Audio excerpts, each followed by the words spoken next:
Did you see the video that was on Instagram going around? It's from a La Quinta hotel in Miami. And if you're watching the blaze, watch the screen. I'll describe what's happening. This person is checking into a hotel, and there's a check in and out right here. Two, just in case I lose one.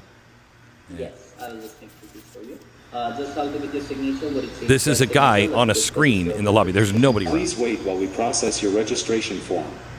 Okay. Please note that we have a strict policy of no smoking, no pets, and no visitors allowed in any of our guest rooms. So it's all automated. There's not a real person at the front desk at all. There's nobody at the front desk. That is just bizarre. Is it AI or is it like an actual guy? No, I think that's an actual guy. I don't know if he's in America or not, but it's an actual guy someplace. In the video, the guy's like, "Are you even in the hotel?" And he's like, "No, sir, we're not. There's nobody here. I just need you to do this." And it prints, it gives you, spits out your key and, everything else. Wow. It's amazing. Weird. It is weird.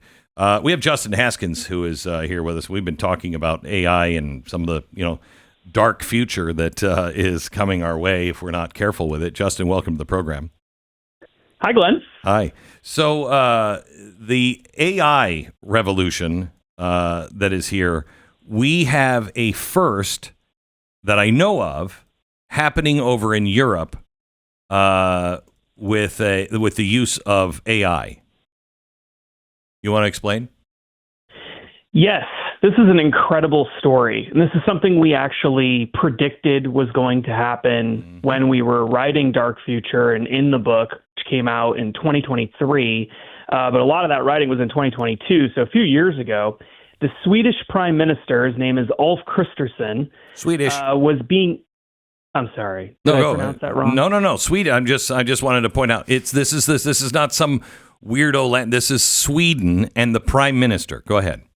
Correct. Yes. So the Swedish Prime Minister was being interviewed by a business magazine.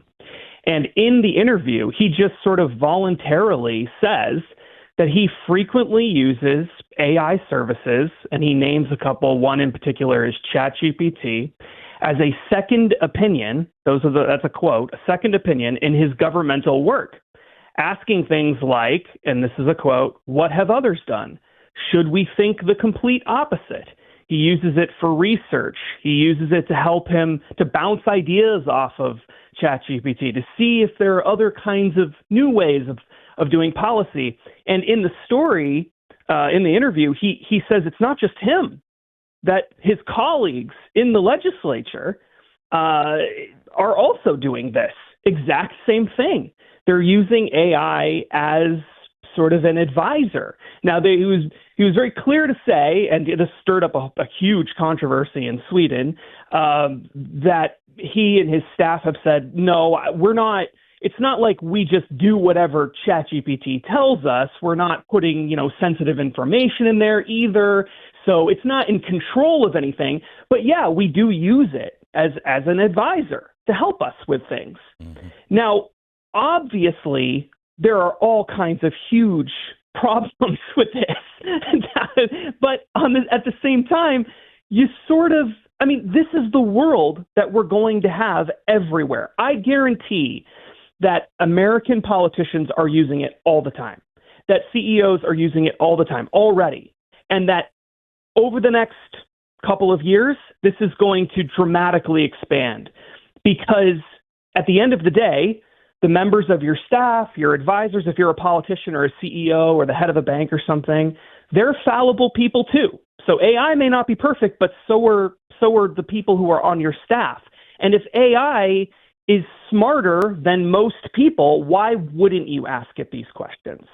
And so this is the first example of this that I know of, but this is just the tip of the iceberg. This is going to be a huge problem moving forward. Right. So this is not something that, I consult with AI. I ask it, help me think out of the box on this. I'm thinking this way. Is there any other way to look at it? I do that, and I do that with people, et cetera, et cetera. The problem here is what comes next. There is AI is going to become so powerful and so good, and many people are. I just did this with a doctor. I took all my back information, fed it all into ChatGPT, and on the way to the doctor, just fed it all in and said, "What do you see? What does this mean? How would you treat it, et cetera, et cetera." And when I got into the doctor, I had questions for him that were much more intelligent because I had a handle on, what some of even these terms mean. And there's nothing wrong with that. But there is going to come a time to where ChatGPT will say, go this way. And the human will say, no, we're going this way. And the room will say, no, I think we should go ChatGPT's way. And that's when you've lost control. That's exactly right. And how do you argue against something's decision when that something is smarter than literally everybody in the room? So as it's AI learned becomes how more to lie. Yes, it has. It lies all the time. People who use AI systems frequently, and I do, and I know you do, and I know a lot of people on your staff do. It invents things. It claims that things are true when they are not true. It invents sources out of thin air. Right, and it's not like you call it and you're like, this doesn't make any sense. It doesn't give up. It lies to you some more. And then it lies to you a third time. And then we have found, usually third or fourth time, it then gives up and says, okay, I was just summarizing this and just putting that into a false story. And you're like, wait, what? So it's lying. It's knowing it's lying. It's feeding you what it thinks you want to hear. And then if you just see the footnote and you're like, oh, well, Washington Post, and you don't click on it, you're a mistake. That's a huge mistake because it'll say Washington Post and you click on it and it'll say no link found or dead link. Well, wait a minute. Why? How did you just find this when it's a dead link? And that's when it usually gives up and says, I'm lying. It's crazy. That's right. Now, people would say, well, yeah, but people lie all the time. And that's true. But people do not have the abilities that artificial intelligence has to manipulate huge parts of the population all at the same time. Correct. And I understand people. I don't understand why Correct. AI makes all of the decisions it makes. That's what I was going to say. It doesn't necessarily have the same goals that a human would have. As it continues to grow, it's going to have its own motive, and it may just be for self-survival. And another prediction came true yesterday. You see what ChatGPT did? They went from ChatGPT 4 to ChatGPT 5. When they shut GPT-4 down, we talked about this. Yeah. People were saying, no, but I have a relationship. I've made this model of this companion, and I'm in love with him or her, and you can't just shut him down. They, yesterday, reversed themselves and said, okay, we'll keep 4 out as well, but here's 5. And so they did that because people are having relationships with ChatGPT. I told you that would happen 20 years ago. It happened yesterday for the first time. That's where it gets scary. Especially when those people are the prime minister of large countries. Yeah. That's when things really go nuts. And that's the world that we're already living in. We're living in that world now. It's not hypothetical. We now know we have leaders of massive, very important countries, economic powerhouses saying, hey, yeah, I use it all the time. And so do all my colleagues. They use it too. And you know what? There's a ton of other people, as I said earlier, who are using it in secret that we don't know about. And over time, as AI becomes increasingly more intelligent and it's interconnected across the world, because remember, the same ChatGPT that's talking to the Prime Minister of Sweden is talking to me. So it can connect dots that normally people can't connect. What is that going to do to society? How will it be able to potentially manipulate people? Can AI designers even train it successfully so that it won't do these things? I would argue that they can't, that it's not possible because AI can make decisions for itself ultimately, and it will. So this is a huge, huge crisis. And the biggest takeaway is Why is this not headline news literally everywhere?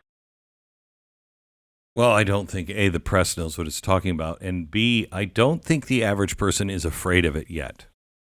I don't think people understand. I mean, I've been on this train for 25, almost 30 years, 28 years. And I've been beating the drum on this one for a long time. And, you know, it was such a distant idea. Now it's not a distant idea. People are seeing it, but they're also seeing only the good things that are coming out of it right now. They're not thinking ahead and saying, okay, but what does this mean? I mean, I'm working with some really big minds right now in the AI world, and I don't want to tip my hand yet on something, but I'm working on something that I think should be a constitutional amendment, and all of these big players are like, yes, thank you. And so we're working on a constitutional amendment on something regarding AI, and it has to be passed. It has to happen in the next 2 years maximum. And if we start talking about it now, maybe in 2 years, when all of these problems really begin to confront us as individuals, and we begin to see them, maybe we will have planted enough seeds. People go, yeah, I want that amendment. But we'll see. The future is not written yet. We have to write it as we get there.